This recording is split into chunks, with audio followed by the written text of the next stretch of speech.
All right, so we've been talking about how important it is to figure out the relative direction between the velocity and acceleration vectors. And initially we looked at that for objects that are moving in a straight line, so what we would call one-dimensional motion. And we said one-dimensional motion, the relative direction between the velocity vector and the acceleration vector is going to tell you how the speed of your object is changing. What we want to come back and talk about now is how you change an object's direction. Okay? So this, of course, is going to allow us, if we change directions, to not just move along a single line in one-dimensional motion, but we can have two-dimensional motion, we can have three-dimensional motion because we're moving in multiple directions. So let's look at an object moving in two dimension. Here's its velocity vector and here's its acceleration vector. So clearly this is an acceleration that's not pointing in the same direction of the velocity. It's not pointing in the opposite direction of the velocity. So the question is, how would we describe the motion of an object whose velocity and acceleration vectors are shown on the left? How is an object moving if its velocity and acceleration vectors point perpendicular to each other as they do in the picture here? Well, there's two questions to ask. One is the object speeding up or slowing down? And the answer in this case is actually no. It's not doing either of those things. The acceleration doesn't point in the direction of the velocity, which would cause it to speed up. It doesn't point opposite the direction of the velocity, causing it to slow down. So here's a situation where at the instant pictured, and it may simply be for an instant, but at the instant pictured, the object is not changing its speed. Its speed stays the same. Second question is the object changing directions? And the answer here is yes. Okay?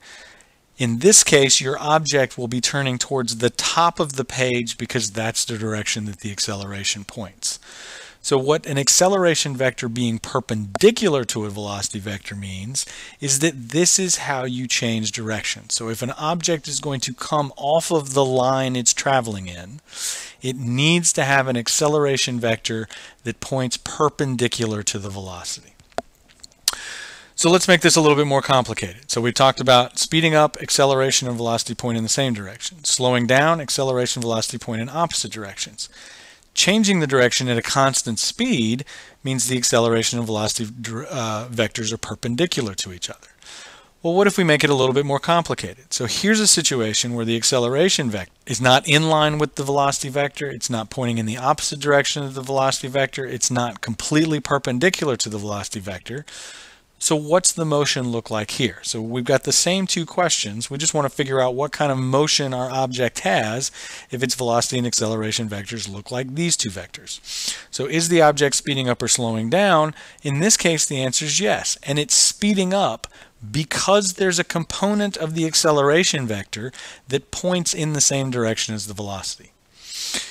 Is it changing directions? The answer is yes, because there's a component of the acceleration vector that is perpendicular to the velocity vector. And so here our object is speeding up and turning towards the top of the page. So notice my acceleration vector can lie anywhere between, perfectly lined up with the velocity point in the same directions, point in opposite directions, or can be anywhere between those. And where it sits between those two options is telling me, is it speeding up, is it slowing down, and is it changing its direction?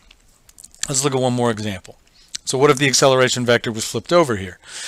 Again, same thing. I want to think about how do I describe the motion of my object if its velocity and acceleration vectors point in the same way that these two are. So they're not pointing in the same direction, they're not pointing in opposite directions, they're not pointing perpendicular to each other. Is my object speeding up or slowing down? The answer is yes. In this case, it's slowing down because, again, I've got a component of the acceleration that points opposite the direction of the velocity. Is the object changing directions? Again, the answer is yes. In this case, it's turning towards the bottom of the page because the component of the acceleration vector that's perpendicular to the velocity points down rather than up. So the direction of that perpendicular component of the acceleration tells you the direction that your object is turning. Right? So let's put all this together then. One way that we can think about how our objects are moving is to think about the relative direction between the velocity and acceleration vectors. And the easiest thing to do is to simply break the acceleration vector up into two components. One that is in line with the velocity vector, so either points in the same direction or in the opposite direction, and the second component that's perpendicular. That first component, that parallel component, that's the component that lies along the same line as the velocity vector.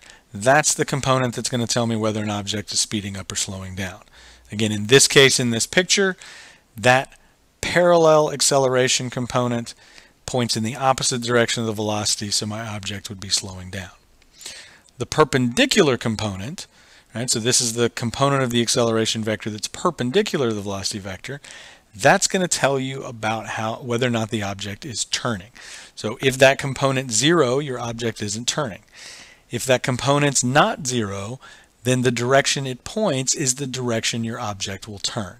So in this case, again, I've got that perpendicular component of the acceleration that points down towards the bottom of the page, which means that my particle here is in the process of turning towards the bottom of the page. So at this instant pictured, it is both slowing down and turning towards the bottom of the page as it moves.